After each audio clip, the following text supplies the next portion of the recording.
Dear students of class 7th, we have been reading our section 2, the festival of Eid. A story of a little boy named Hamid who goes to celebrate Eid in a village fair, and he has only 3 paisas with him. Other colleagues, other friends of him buy different things. They enjoy the rides. They buy sweets. They buy toys. But our Hamid buys a pair of tongs for his 3 paisas, and now he was arguing with his friend that this toy, the tong, was best, and even his friends are convinced by this. Today we are going to start reading from page number 21, line number 5. It is 11 o'clock. हम यहाँ तक पहुँच चुके हैं कि हामिद ने वो जो चिमटा खरीदा है वो बड़े फख्र से दोस्तों को दिखा रहा है, तो अब दोस्त भी कायल हो गए हैं कि शायद ये ज़बरदस्त चीज़ है। तो अब क्या है जी, इसके बाद इट इज़ 11 o'clock, तो अब बच्चों 11 बज गए हैं दिन के। Those who had gone to Idgah have just returned. वो जो सारे ईदगाह गए थे, जो पूरा गांव ईदगाह नमाज पढ़ते फिर मेला देखने गया था, वो वापस आए हैं। The village is once again agog with excitement. ये पहले भी लफ्ज आ चुका है, agog with excitement, जोशो खरोश भर जाना, very excited। तो दोबारा से गांव पुरजोश हो चुका है जब देखता है कि सारे लोग वापस आ गए। Mohsen's younger sister runs to him and grabs the water carrier from his hands. जब मोहसिन ने, आपको याद है ना कि वाटर कैरियर माश में खरीदा था खिलौना, तो उसकी बहन भागती है उसकी तरफ, उसकी छोटी बहन, और छीन लेती है, पकड़ लेती है, ग्रैब कर लेती है उसके उस छोटे से खिलौने को, वाटर कैरियर को। As she jumps for joy, और खुशी से चीखती है, खुशी से जंप लगाती है। The toy slips from her grasp, लेकिन जैसे ही जंप लगाया उसने खुशी से, ग्रैस्प, उसकी गिरफ्त से, उसकी पकड़ से, उसके हाथ से वो खिलौना टूट जाता है, वाटर कैरियर वाला, फॉल्स, गिरता है, एंड ब्रेक्स इनटू पीसेस, नीचे गिरता है, फॉल्स होता है, ब्रेक्स इनटू पीसेस, और टुकड़ों में बट जाता है। Brother and sister come to blows, ये कम टू ब्लोज बच्चों ये एक इडियोमैटिक फ्रेज है, कम टू ब्लोज,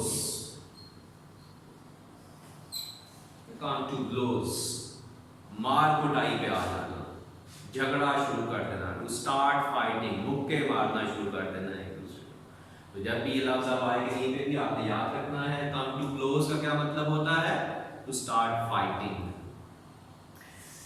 तो दोनों बहन भाई जी लड़ना शुरू कर देते हैं।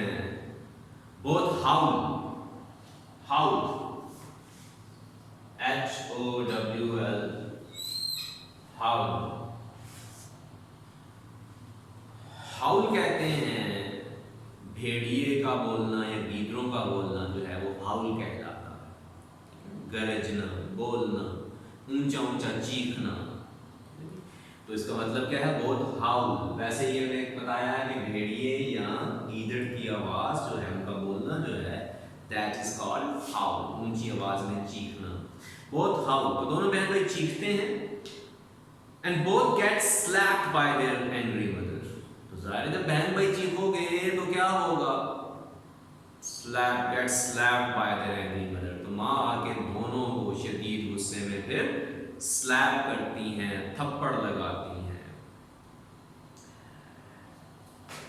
Noori fixes a seat for his lawyer. Noori क्या करता है, घर जाते हैं निशिस्त रख देता है अपने लॉयर, उसने लॉयर खरीदा था, कोट शोट पहना हुआ बड़ा जिसने, सीट सीमाने, तो उस नशिस्त पे जाकर अपने उस उस कुर्सी पे जाके रख देता है अपने लॉयर को, and fans him with the bamboo leaf, और एक बांस का जो पत्ता है, बैम्बू लीफ, बांस का पत्ता, उससे उसको झाड़ू देता है कि मेरा वकील है, इसको गर्मी ना लग रही हो, मैं इसको झाड़ू दूं।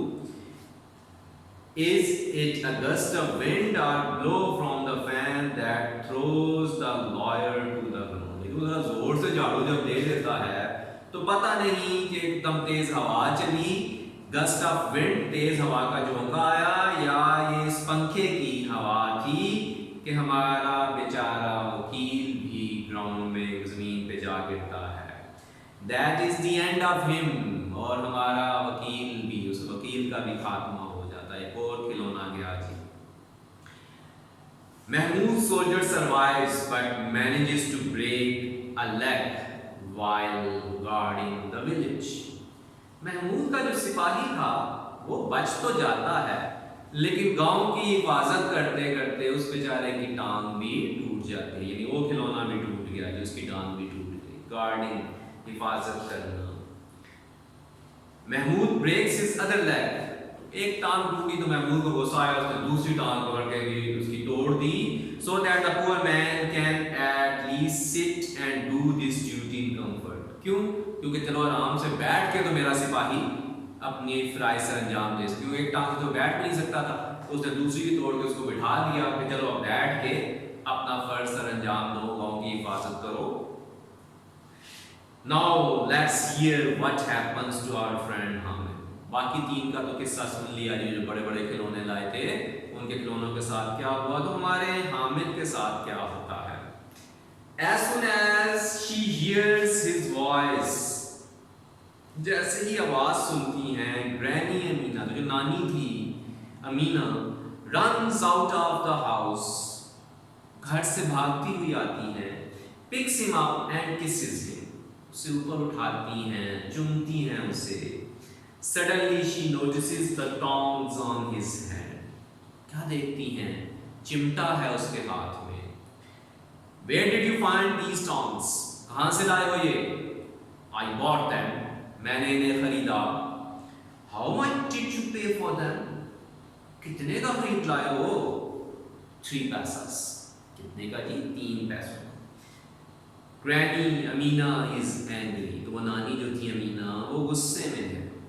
What a peculiar child, peculiar मखसूस किस्म का, खास किस्म का, specific, peculiar, एक और लफ्ज़ नया बच्चों, peculiar, special, specific, खास किस्म का बच्चा है, या ढीठ की सेंस में भी कह सकते हैं यहाँ पे, यहाँ इस चैप्टर में। वैसे इसका मतलब स्पेशल या स्पेसिफिक होता है कि कितना अजीब, कितना ढीठ बच्चा है। He remained hungry and thirsty the whole morning, सारी सुबह भूखा प्यासा रहा। And all he could find to buy was a pair of tongs, और क्या खरीद के लाता है? pair of tongs खरीद के लाता है। अच्छा बच्चों देखिए, इस pair of tongs के आखिर में ये एक साइन लगा हुआ है। पेयर ऑफ tongs के बाद बुक पे जरा नजर दौड़ाइएगा, एक साइन लगा हुआ है। इस साइन को हम कहते हैं साइन ऑफ एक्सक्लेमेशन। याद रखना, अगली क्लासों में काम आएगा, ये आपको अभी भी पता होना चाहिए। जैसे कॉमा होता है, फुल स्टॉप होता है, क्वेश्चन मार्क होता है, तो ये और पंक्चुएशन साइन है। उल्टा आई आप इसे कहते हो, ये आई को उल्टा करते हैं स्मॉल आई को, तो वो क्या बन जाता है? Sign of exclamation. ये उस जगह इस्तेमाल होता है जहां बोलने वाला भी बड़े जज्बात में बोल रहा हो, जिसका मतलब है कि नानी अम्मा ने ये अल्फाज बड़े जज्बाती होके कहे। क्या जी? कि सारा दिन भूखा प्यासा रह के लाया भी तो क्या लाया? पेयर ऑफ tongs लेके आया। She scolds him for his foolishness. Scold, डांटती हैं, बुरा भला कहती हैं बेवकूफी पर। Hamid replies in an injured tone, थोड़ा सा जरा गुस्से में कह लें, परेशान होके कह लें, जरा थोड़ा सा उदास होके इंजर्ड टोन में हामिद क्या जवाब देता है? In hurt manner, You burn your fingers every day on the iron plate. नानी अम्मा रोज़ आपकी उंगलियां जलती थी इस लोहे के चूल्हे से। That is why I bought them. इसीलिए मैंने इन्हें खरीदा। The old woman's temper suddenly changes to love. उस बूढ़ी का जो गुस्सा था अचानक प्यार में बदल जाता है। What a selfless child. देखिए फिर साइन ऑफ एक्सक्लेमेशन है इसके आखिर में कि कितना बेगर्ज बच्चा है। What concern for others. फिर साइन ऑफ एक्सक्लेमेशन कि कितना ख्याल रखता है दूसरों का। What a big heart. फिर साइन ऑफ एक्सक्लेमेशन, बड़े जज्बाती हो गई सारी जुमले कह रही है, कितने बड़े दिल का मालिक है। How he must have suffered seeing the other boys buying toys and gobbling sweets. क्या दिल पे गुजरती होगी इस मासूम से बच्चे के जब वो देखता होगा कि बाकी लोग खिलौने खरीद रहे हैं। गॉबलिंग का लफ्ज आपको पता है ना, वर्ड्स मीनिंग में लिखा हुआ है, ईटिंग समथिंग वेरी फास्ट, हड़प खा रहे हैं। गॉबलिंग स्वीट्स और मिठाइयाँ हड़प कर रहे हैं। Even at the fair he thought of his old grandmother, लेकिन मेले में भी वो अपनी नानी का सोचता है। Granny Amina's heart is too full for words. दिल इतना भर जाता है नानी अमीना का कि उनके मुंह से अल्फाज नहीं निकल पा रहे। Amina breaks down and weeps. breaks down, रोना शुरू कर देती है ज़ारो कतार। It is strange, अजीब बात है। Hamid, the little boy has become Hamid the adult. Hamid जो छोटा सा बच्चा था एक दिन क्या बन गया, एकदम क्या बन गया, हामिद the adult. adult कहते हैं बड़े बच्चे को, बड़ा हो गया है। Now Amina the old woman has become Amina the child. और सूरत हाल बदल गई, वो अमीना जो बूढ़ी थी अब वो बच्ची बन गई, बच्चों की तरह रो रही है। Tears fall unceasingly, unstoppingly, बगैर रुके। Tears fall unceasingly from her eyes, बगैर रुके आंसू बहे जा रहे हैं। As she blesses Hamid 1,000 times, हजारों दुआएं दे देती हैं हामिद को। Little Hamid, it's sign of exclamation. How can he understand the storm of emotion in Amina's hearts? हमारे छोटे से हामिद को कैसे समझ आ सकती कि इस वक्त उसकी नानी के दिल पर क्या तूफान चल रहा है। That's all students. Lesson has been completed. Inshallah after Eid, now there will be break for 10 to 15 days from Saturday. And inshallah after Eid I will start its exercise, but we have a lecture tomorrow. But and for tomorrow's lecture you have to perform an activity which is given on page number 23. What is the activity? Learn to write, study this notice. You have been given the notice and something is written on it, this notice. What is written?